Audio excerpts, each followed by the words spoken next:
joyful mate. I'm your joyful journey mentor, Anthony Hartcher.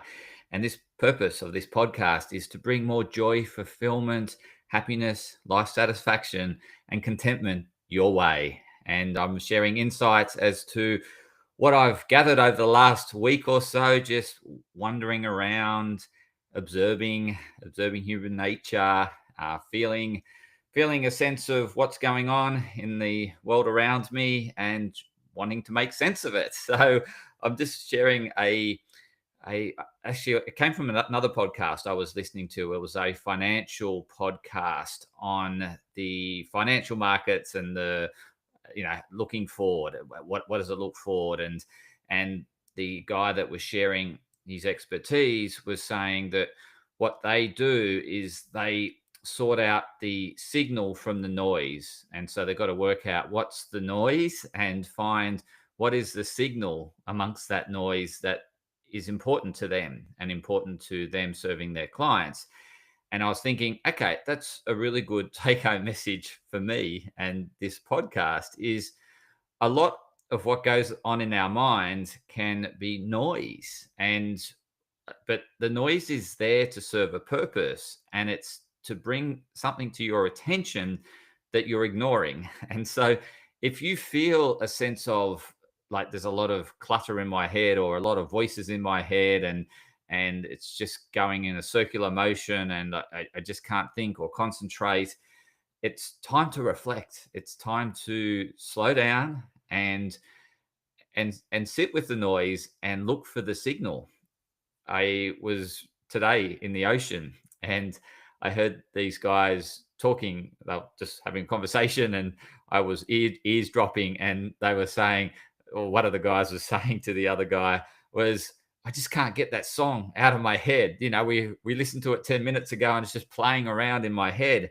And that's exactly what happens when we're not picking up the signal amongst the noise, because we can't dissolve or dampen the noise without taking the signal away. So the signal's the message to you.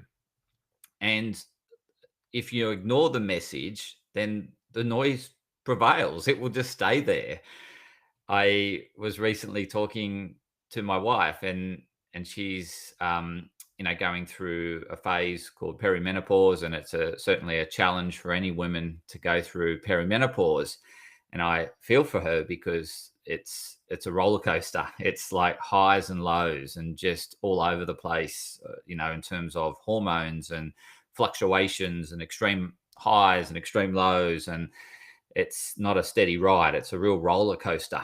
And we're discussing about, what to do and how I can support her. And she's got a lot of noise going on. And I was sort of wanting to find the signal or help her find the signal. And we've been having this chat for weeks now. And I think I sort of got an idea what the signal might be, but the noise is overwhelming for her, and at times she can't see that or find the signal.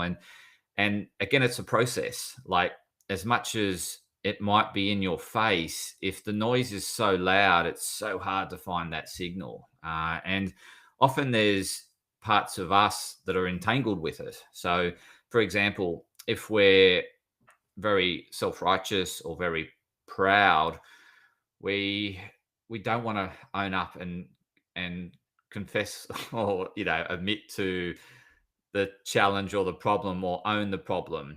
Because there's so much noise, we're wanting to disown the problem and project it onto other people and say it's there's other people, it's the other person's fault.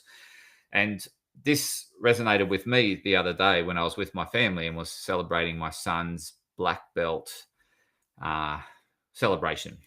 He just recently accomplished his black belt, and we're sitting around the table, and my dad's, he's boisterous and has a voice, and can be quite, well, you could label it sort of a bit obnoxious or a bit confronting maybe, and sometimes a bit challenging. And like, as an observer, you're sort of sitting back and thinking, oh, what's he going to say next? Is it going to be embarrassing? And I think, embarrassing from his point of view, but I don't think he realizes that it is. And it's a bit like calling a spade, black and white.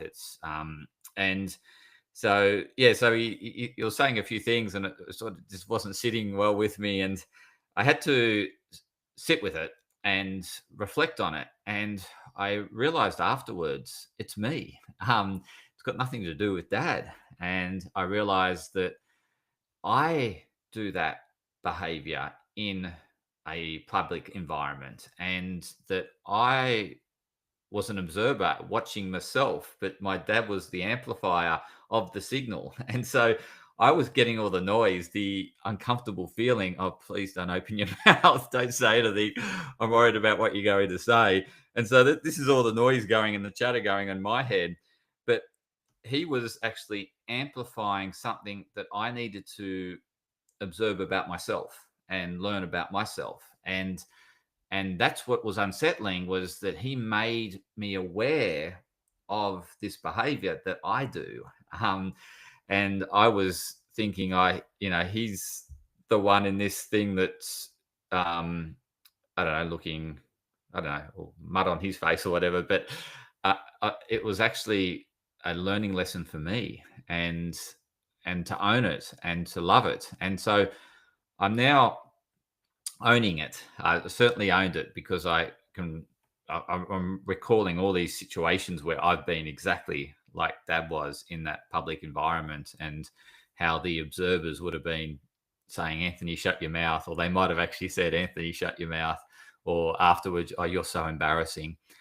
And so I was now I'm thinking, okay, I definitely own it. I definitely do it, and I'm now going through a process of working out how it serves the dynamic, how it serves me, how it serves the others, the observers. And part of my thinking at this point is obviously how it serves me is that I'm speaking, I'm vocating what is going on in, so I'm not suppressing things. I'm openly speaking, uh and yeah, so I'm being expressive.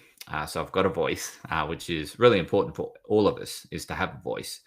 And sometimes that voice might not come out as you want it to, but it's a process of, the more you speak up, and you get comfortable with speaking up, the more you're better able to articulate what's going on inside, so that the other people understand, as opposed to getting offended. And so but that's a process, right? And it all starts with speaking up. So I yeah, so I'm thinking that's exactly how I've gone about doing this. Is I started speaking up, to have a voice, because I wanted to have a voice. I'd been suppressing and shyness and all that sort of thing, and not wanting to speak up, and too afraid to speak in the crowds. And so that was a noise inside me, and the signal was, speak up, Anthony. When I spoke up, obviously the wrong words came out, or words that weren't well articulated and could be picked up as offensive. But over the time, I'm getting more comfortable with speaking up, and so I can find the words. And so I'm able to, I found the signal in the moment with my dad, and the signal was, okay, Anthony, this is something you haven't loved in yourself, that you've done in the past, and it's bringing up an uneasy feeling. And so I'm now going through that process of loving what I've done in the past. I've owned it. I own it. I know I do it just as much as Dad does it, and so there's no judgment now on Dad. It's my issue, and this is something you can take forward into your life. Is that if noise is coming up and you're observing someone or not liking what they're doing, it's something that you've done in the past that you're being reminded of, that you're shameful or feel guilty about. And what that person is actually doing is sending you a signal. Yes, you generate noise in your body, uncomfortable emotions and feelings. However, that is the noise is there to bring to your awareness, there's a signal, there's some message in it for you. You got to look for the message, and not deflect the message onto someone else. Like deflect that, okay, my dad's the obnoxious one, the embarrassing one, I wish he wasn't here. None of that stuff. That is, me blaming the outside world. Whereas I need to go inward to dissolve the noise, find the signal, love it, and then it's fully integrated. And then I can it no longer the noise gets totally dampened because the emotions, there's no longer associated emotions with it. Um, so this is a process, and if you're picking up noise from the environment, it's that deflective awareness. It's that you're blaming the environment, and therefore the noise just hangs there because it's the noise is there for you to get the message, for you to find the signal, and for you to dampen the noise and dissolve the noise by loving whatever you've done in the past and seeing the order in what you've done and how it served you and how it served the others that might have been embarrassed.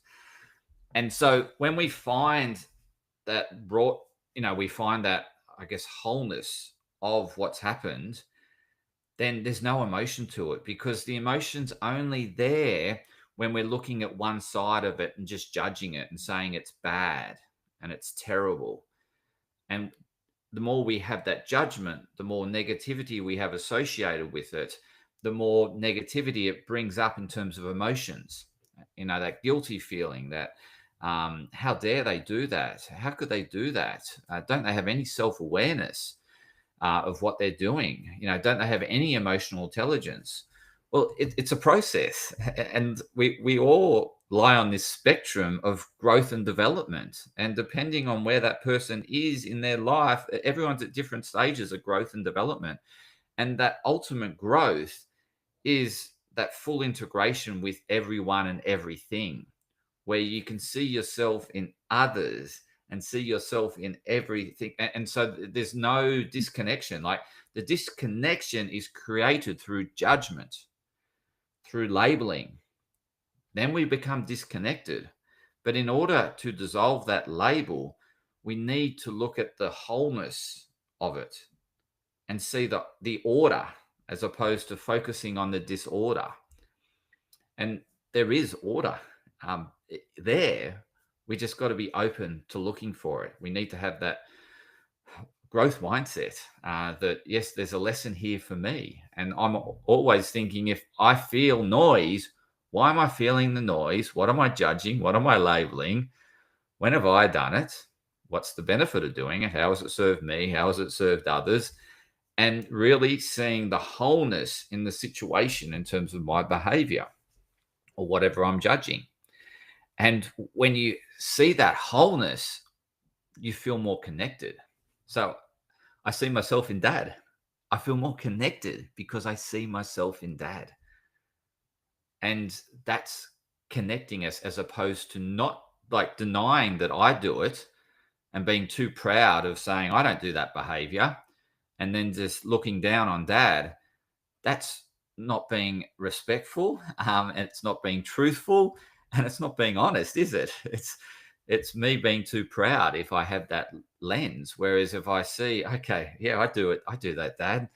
And I can see the benefits in doing that. And I can see the benefits in the people around us in doing that. And you're making me aware and making me own when I've done it and making me love what I did, because I wouldn't be doing this podcast if it wasn't for me finding my voice. And so if you feel that you don't have a voice, you probably go on this journey too, in terms of eventually being so suppressed and having all those suppressed emotions that you just burst out with something. And it obviously doesn't come out well, but it's you voicing what's inside of you. And yeah, so I think whenever you're sensing noise, I want you to look for the signal. And the only way you can find the signal is you've got to be in a calm state and a reflective state. So it's obviously only going to happen when you sit down, relax yourself, and reflect and stay in that reflective state. And if you need help with this process, if you've got too much noise, then I'd be happy to coach you through this process that I coach myself through and my clients through. So please reach out if the noise is too great for you and you can't find the signal.